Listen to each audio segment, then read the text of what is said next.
First, I'd like to thank Tony for the invitation and for thoughtfully putting me at the very end of the day and when they were in the dark room. So I won't notice anybody nodding off, but you know, the desk I realized is a little resonant, so if your head hits the table, we'll know. Anyway, I changed the name of my presentation a little bit. I went from through the humanities to through their humanities. So I'm going to talk about just the general idea of training Americans to advanced levels, and I do Chinese, so everything will be in that framework. And the assumption here is if you're going to spend a lot of time learning a language, if you're not heading people into advanced levels, you're kind of wasting time. Their time, your time.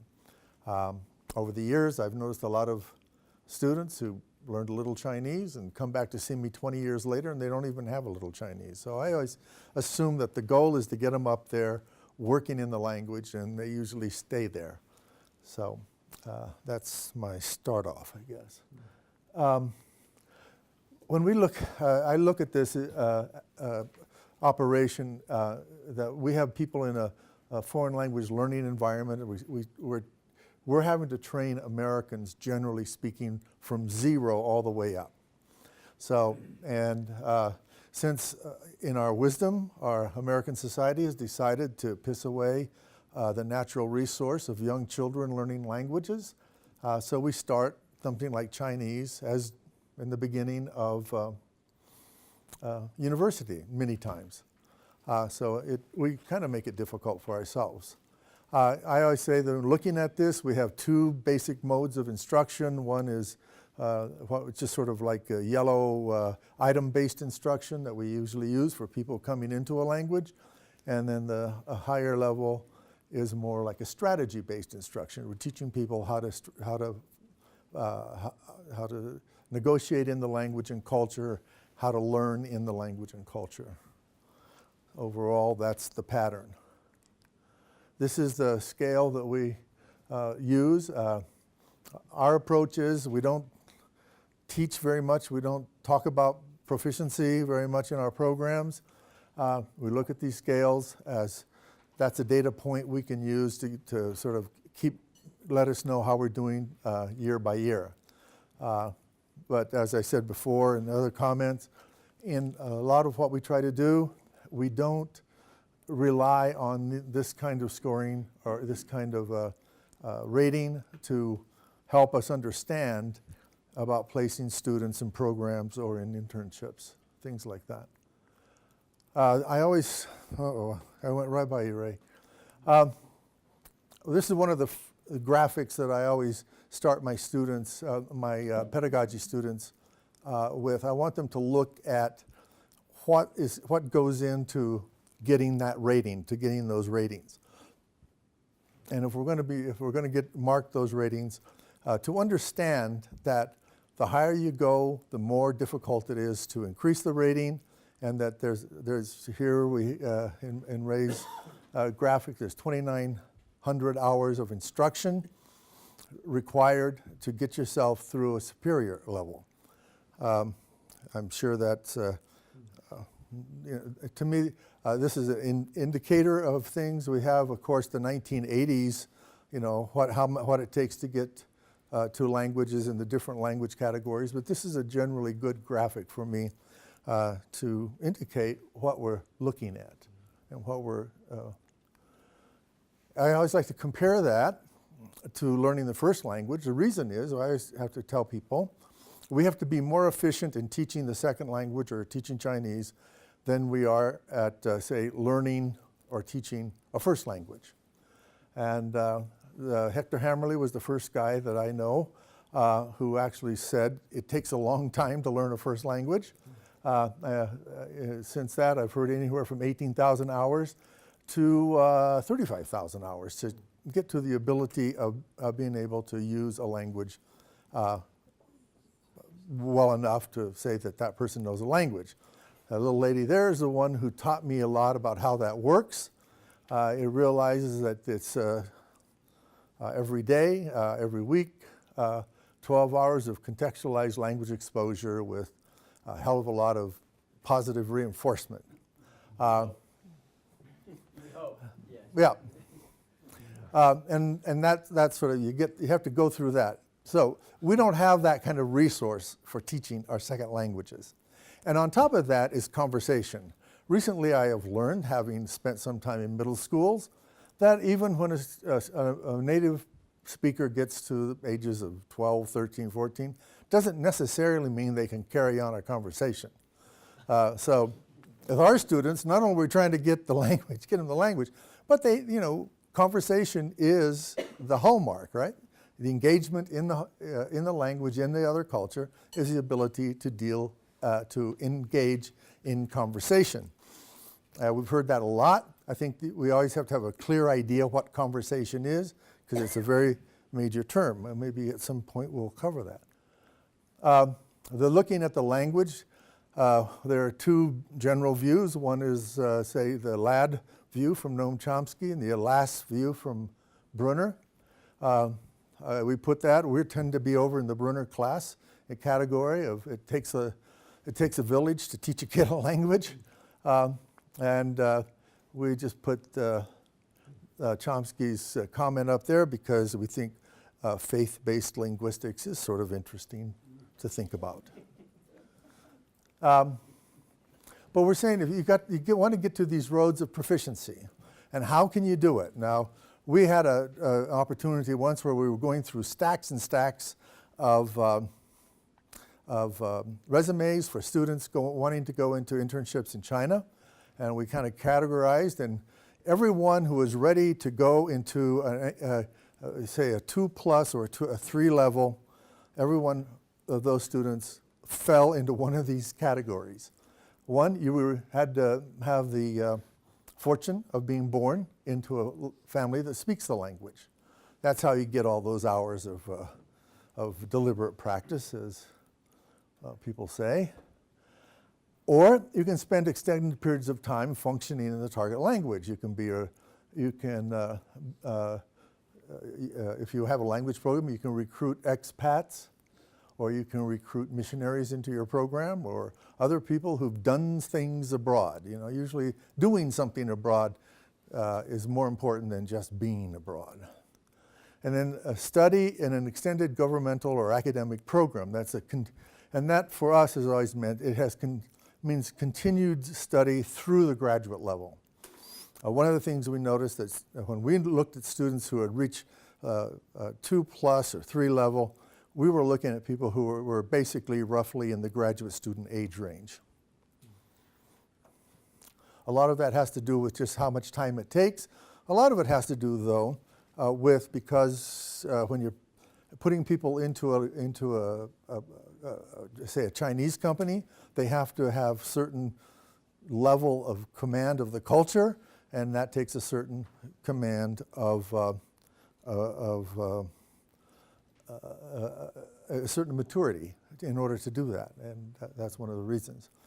In terms of things like getting into culture and humanities, just an aside, when we were working with our STEM schools in Ohio, we kind of quickly came to a conclusion that if we were going to try to put our high school students in touch with high school students in China, that we would stick with STEM subjects. Because if they're talking about natural sciences and that sort of thing, they have a pretty good opportunity of exchanging information or shared information. But when it got into cultural things, it fell apart very quickly. So we always think that the cultural thing actually requires a certain amount of maturity, and we realized that, I don't know how it is in your place, but in Ohio, high school students don't care about anybody but other high school students when it comes to values and things like that. They're saying, well, here's the guesstimates of all that time, what it takes to get to advanced proficiency. So we looked at DLI. So DLI, it takes at least 2 years of, it does maybe not continuous years, but 2 years to get people up to a level where they're going to be testing at 3. So that's about $250K per year. So it's about 500,000 roughly. By the way, these figures don't come from, I have to explain that I'm on the board of visitors at DLI, and I am not using any figures they gave me. So there's a little difference there, but this isn't it. But they can send somebody through DLI for 2 years or 2 year-long programs. They won't necessarily get to a 3. The guesstimate for what it costs to get somebody through Foreign Service Institute was $750K to get to that level of 3. Again, these are guesstimates. Again, even though that kind of thing is not, even though they might cost something along that line of getting people to level 3, it's not assured that they will actually be at level 3. And then I'm working on some figures I have from NACP from 2005 to 2010. And we figured it comes out that the cost of a level 3 in that program was about $1.6 million per. We'll see how that works. The problem of what we have is extended programs. Extended programs cannot provide the necessary time. I mean, we do not have enough time in our institutions to give people the amount of time it takes to reach these high levels of proficiency that we're talking about. There are different reasons. Curricula are limited by academic traditions. A Chinese major in a U.S. university will only be in Chinese class a small fraction of time, say, that an English major in a Chinese university will be in an English class. Our traditions require that they get a broader education, they take a broader range of courses, and Chinese, even if you're a major, it's going to be a portion of what your curriculum is. What's important for this is what we call co-curriculum. That is out-of-class activities that's coordinated with the curriculum, so that has to be, you have to be able to handle that. Students who are, American students who are learning to get to that level in an extended language program, they have to use time outside of class to get to their goals. And for us, our assumption is we say the culture, namely the second culture, is the enabling framework.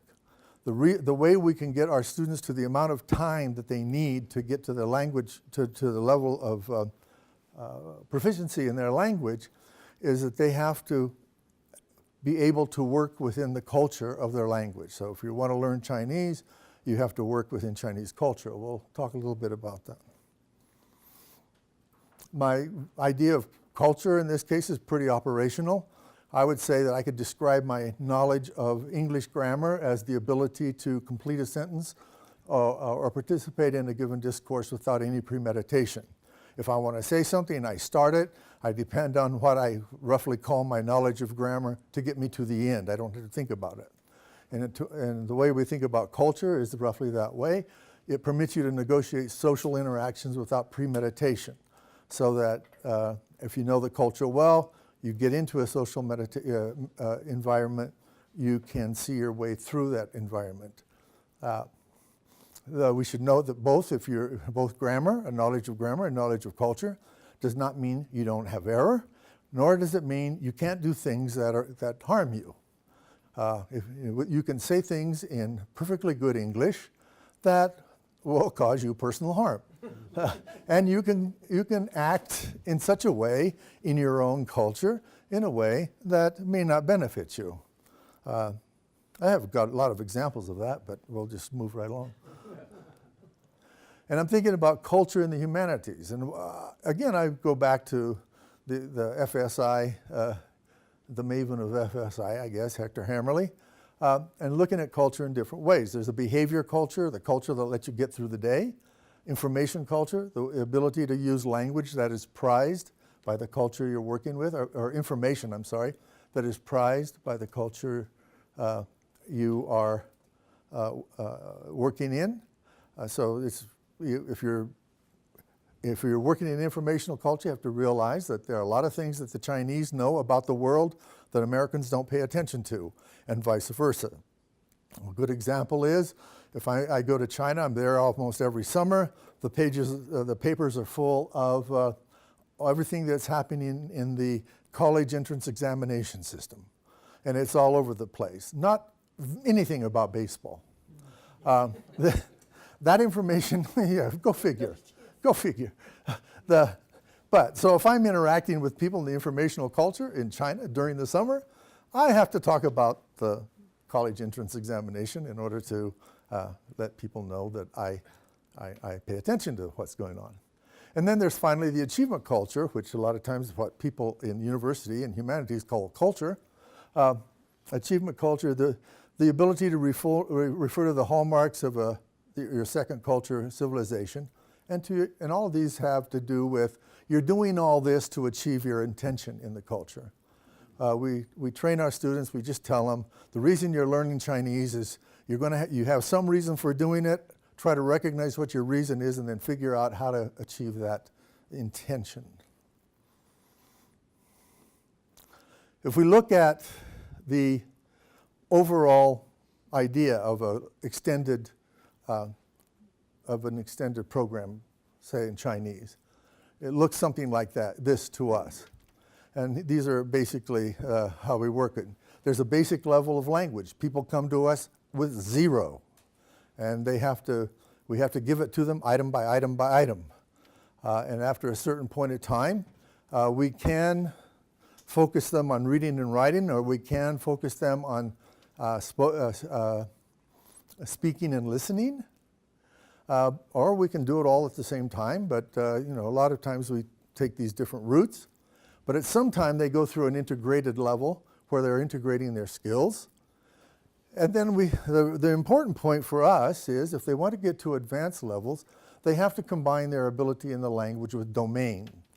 And domain is just some academic discipline, some career area, something that that they want to be, that they're interested enough that they develop a level of expertise that they can develop the capacity to express that and develop that in Chinese, all right? Domains are extremely important for the way we're looking at this. For example, in our Chinese programs, our students come from all kinds of backgrounds. We've had music majors, we've had engineers, we've had biochemists, we've had economists, all kinds of things. We even had, I think we once had a Chinese major. But the point is that they have to learn how to function in their area that they're aiming at. So for example, the biochemist, his focus was on the properties of green tea that help fight cancer. That was what he was working on, and that's what he did his work on, his research in, and developed it. The domain thing works really well on a university campus. We're at Ohio State. I was told that there are a lot of people at Ohio State University. John just said, we're huge.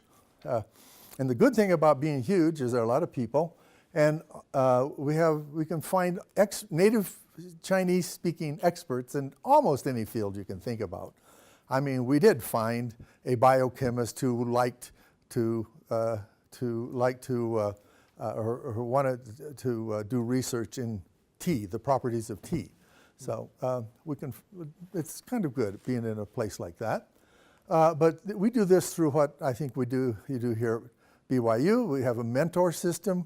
We hire mentors in these areas to work one-on-one with the student to introduce them into the discourse of their discipline or in the discourse of their domain. The basic information like who's big in their domain in China, what are the main the publications that they have to know about, and that works pretty good. They do that, and once they get through that, they get ready to go to China, and we just say they have to work in China one way or the other. You've got to belong to an organization. They've got to fit into the organization, and the the way we do it, of course, is we want one of our students into a Chinese organization so that they basically, if they're going to do anything socially, it has to be done in Chinese. This idea of working in the language is extremely important for the final result of being able to produce our result. Our result is our students complete a program, they write a thesis in Chinese, they defend it in Chinese. Usually they defend it intercontinentally with video conferencing. If they have a Chinese panel in China, another panel in the US, those defenses usually go for about an hour and a half. So it's a pretty good challenge. I mean, if they're running into language problems, it's going to show up during those defenses. The other thing is they take tests. They take a standardized test like an OPI. And they take the HSK and other things that indicate their accomplishment up to that point. So what we like to do is think in terms not of proficiency in getting our students together, but we'd like to go back to pre-World War, about World War II, I guess, where the United States Army manuals describe language proficiency or ability as you can either be an expert or you can be competent. And to be an expert, it meant you basically work with your counterpart in a way. So if you think of that way, it means you have to be culturally attuned to whomever your counterpart is. So we think of both of these things is that this description presupposes sort of our idea that you have to have a domain, you have to be able to talk about stuff, and you have to be able to adapt to the culture of your counterpart. We always feel that a domain, if you know one domain, we feel that if you change your direction and your interest, you can learn the other domain. Once you learn to function in Chinese in one domain, you have the procedure for how to learn to function in a second or third or fourth domains. And we just assume that if you want to know how good you are in Chinese, just how many domains can you function in? That's a little bit like Roger Schenck, and if you want to know how smart you are, how many stories can you tell? So we want to look at humanities and the intelligence. So when we talk about humanities, we build this into our program. We give our students courses in humanities in Chinese, but they are Chinese, it's Chinese humanities, right? Because our goal is our students go to China, they interact with Chinese people, and they leave the impression that they're intelligent. I tell our student our goal is to allow our students to appear to be intelligent in Chinese, that we really don't have a fundamental concern whether they are really intelligent, but if they can make a lot of Chinese think they're intelligent, we're very happy with that. But we also think the idea is that, sort of like following Richard Nesbitt, that intelligence can be manufactured. You can make people intelligent. One of the good things about, I don't know if anybody reads Richard Nesbitt, but he's got a book called Intelligence and How to Get It, or How to Gain It. And one of the things he pointed out that if we went by our forefathers' IQ tests, we are like geniuses compared to our grandfathers. But we're not, because the tests keep changing and they want to keep it at 100 as a benchmark. So, but the idea of intelligence is pretty much manufactured. One way or another, depending on what your cultural background is and how well you can adapt to that cultural background. So we see the humanities, the Chinese humanities in this case, as the pathway to intelligence for our students. And we think that, well, you are as intelligent as the people you're interacting with think you are in their culture. One of the things we find is a big kind of a problem in a lot of Americans going to China, and maybe an advantage for some of our students, is Americans going to China, go there and demonstrate how intelligent they are in Chinese, but their intelligence is American intelligence. Mainly, generally falls into the line of kind of telling the Chinese how to clean up their act. And we always find that, believe it or not, there's, maybe not everybody, but almost every 1.4 billion Chinese don't like that. We kind of use the idea, and the way we do this is Roger Shank's idea of intelligence. The intelligence is the ability to tell or enact stories appropriate to the people with whom you're interacting. So one of the things we have to do is decide, what stories do you tell, what stories do you interact with? There's certain things that work really well with Chinese and wouldn't work so well, say, maybe in the US. For example, we give our students a course on the issues in Chinese language. The reason for that is every Chinese, 1.4 billion, is an expert in Chinese language. So that if our student starts interacting with people at all kinds of levels in all kinds of environments and starts being halfway interesting about the Chinese language, they make a really good impression. Strangely enough, I've tried this in American culture, and not too many Americans want to sit around and talk about language. But it doesn't work the same way all the way across. And then the good thing, what we do with the humanities, when we teach our students the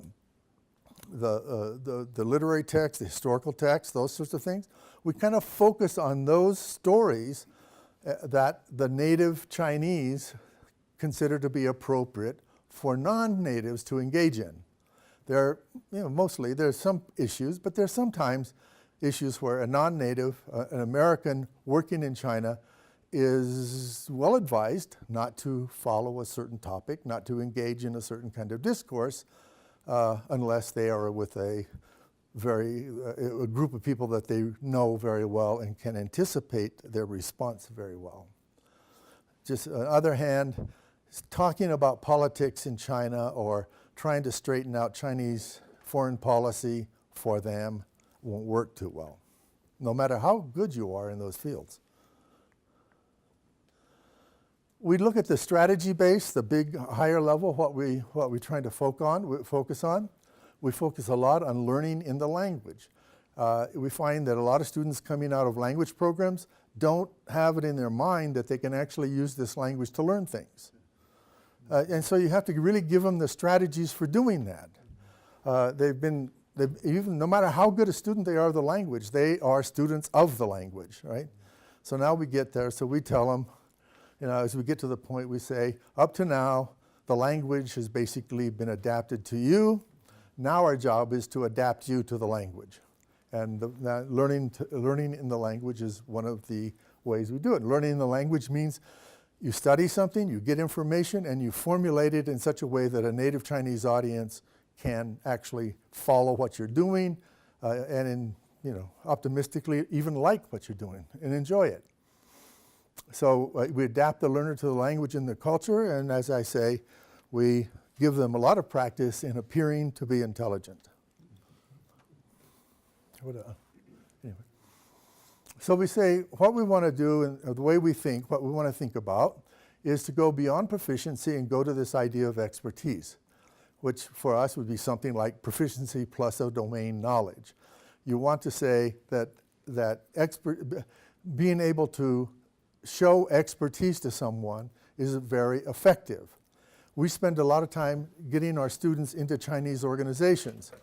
Believe it or not, if you go up and you go to someplace like in Chengdu and you tell a Chinese businessman that we've got this American student who would like to come and do an internship or work with you guys, and that he knows some Chinese, that person is very unlikely to believe what you're saying. So we have to be able to demonstrate that they are. So one of the ways we do is we have a system that we allow our students to engage in a conversation or in a presentation in the area that might interest those people. And it's very effective. And that's the whole thing. The main idea is that you use your domain knowledge to present yourself in the C2 culture. And in many ways, all Chinese are culturally very confident and very secure. There are certain things that all Chinese know, and all these things come from Chinese literature, storytelling traditions, all kinds of basic traditions. And these are the stories that we want our students to engage in as they get ready to go and function in a Chinese organization. Now, one of the things that I was looking at, one of the things we know about students who get to advanced levels of Chinese is they all want to be there. And usually people really want to get to the highest level. You don't have to push them too much. You have to give them opportunities, and sometimes you have to challenge them, but you don't have to kind of recruit them and run them through basic training, as it were. So we were looking at language programs that we use and what we do, and my wife is Mari Noda. More people probably know her than know me, at least in this room anyway. Well, maybe not. But at any rate, she calls it the colonial approach. And I asked her, well, what do you mean by the colonial approach? And she says, well, the white guys get all the money, all right? That's the colonial approach. And what's the option to that, right? And that's the idea, is you get programs and we push people through the programs and up, and try to get them all the way through. But they want to go through this process anyway. They really want to be there.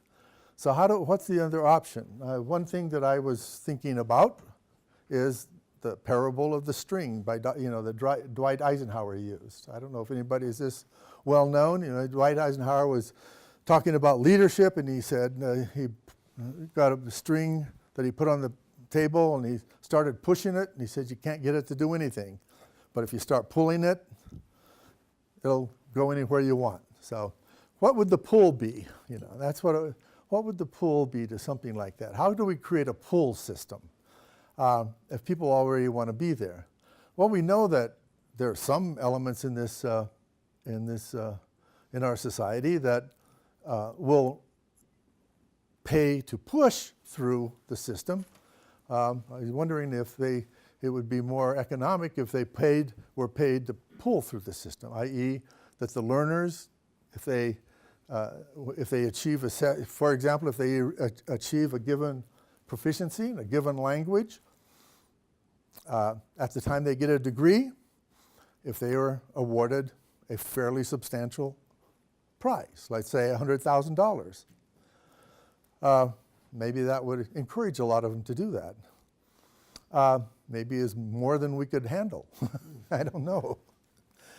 But also, if the programs and teachers who empower those elements would be given that kind of funding, you'd have also places willing to invest in it.